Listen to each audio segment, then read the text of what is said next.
ओम परमात्मने नमः. नमस्कार, मी आहे तुमचा मित्र जीत. गीतेच्या 25व्या भागामध्ये तुमचं मनपूर्वक स्वागत आहे. अध्याय पहिला, श्लोक 16. अनंत विजयम राजा कुंतीपुत्रो युधिष्ठिरः नकुलः सहदेवश्च सुघोष मणिपुष्पकौ. अर्थ असा आहे की कुंतीपुत्र राजा युधिष्ठिराने अनंत विजय नावाचा शंख वाजविला. नकुल तसेच नकुल आणि सहदेव यांनी सुघोष आणि मणिपुष्पक नावाचे शंख वाजविले. भाषांतर ऐकूया.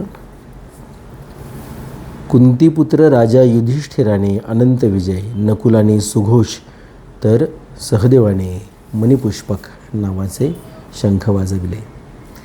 व्याख्या अशी आहे की युधिष्ठिर, भीम, अर्जुन हे तिघे कुंतीचे पुत्र होते. नकुल आणि सहदेव हे दोघे माद्रीचे पुत्र होते. मद्रदेशची म्हणजे मद्रासची राजकन्या आहे पहा, ही मद्रास. हा फरक दाखवण्यासाठीच या ठिकाणी युधिष्ठिराला कुंतीपुत्र म्हणून संबोधले आहे. आता हस्तिनापूर म्हटलं तर हरियाणामध्ये आहे. इकडे मद्रास म्हणजे तुमच्या लक्षात आलं असेल तर आंध्र प्रदेश हा इकडचा भाग आहे सगळा.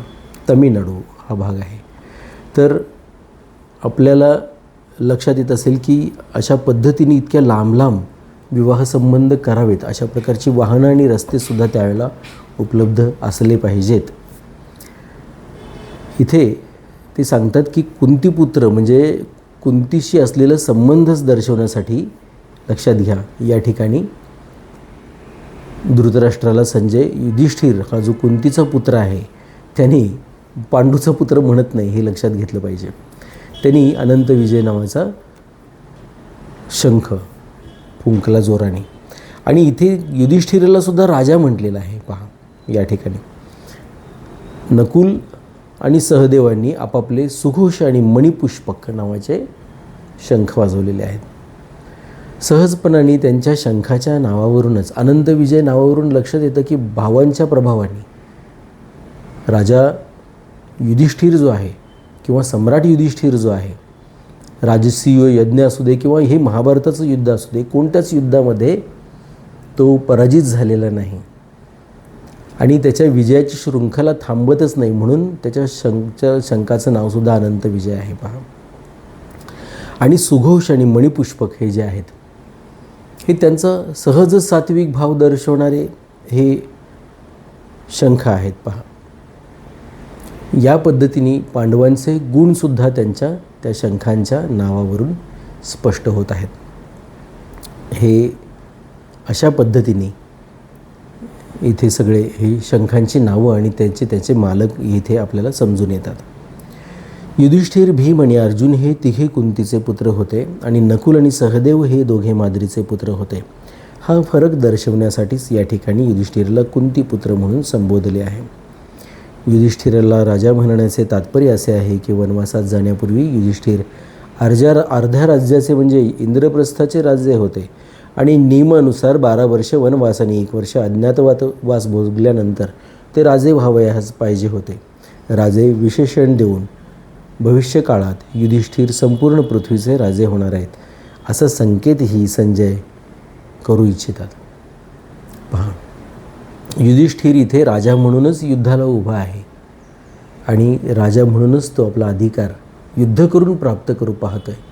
हेही या ठिकाणात हे स्पष्ट होत आहे. इथे हे लक्षात घेतलं पाहिजे.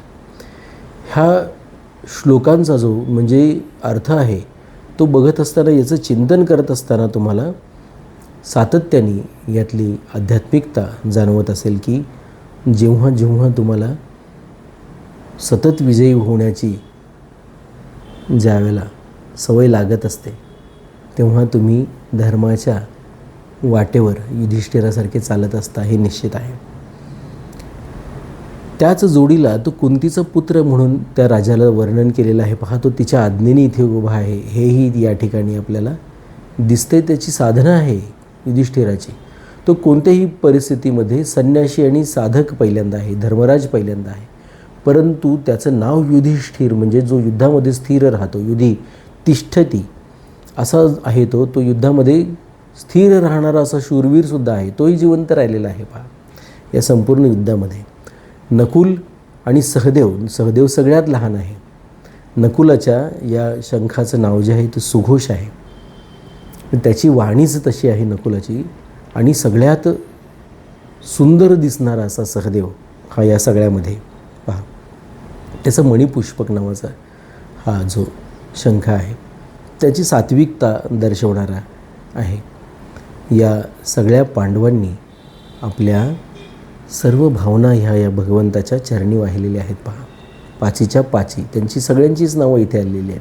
मागच्या श्लोकामध्ये आपण पाहिलं की कृष्ण आणि अर्जुनाने त्याचप्रमाणे भीमसेनांनी आपला शंख वाजवला. आणि इथे सांगतात युधिष्ठिर, नकुल, सहदेव यांनीसुद्धा आपापले शंख वाजवले. आणि त्या शंखाचा म्हणजे ह्या शंखाचा वाजवण्यानंतर पुढे काय झालं मग त्याचे आपण ती गोष्ट पुढच्या श्लोकांमध्ये ऐकूया. त्याच्यातला अध्यात्मही समजून घ्यायचा प्रयत्न करूया. ओम परमात्मने नमः.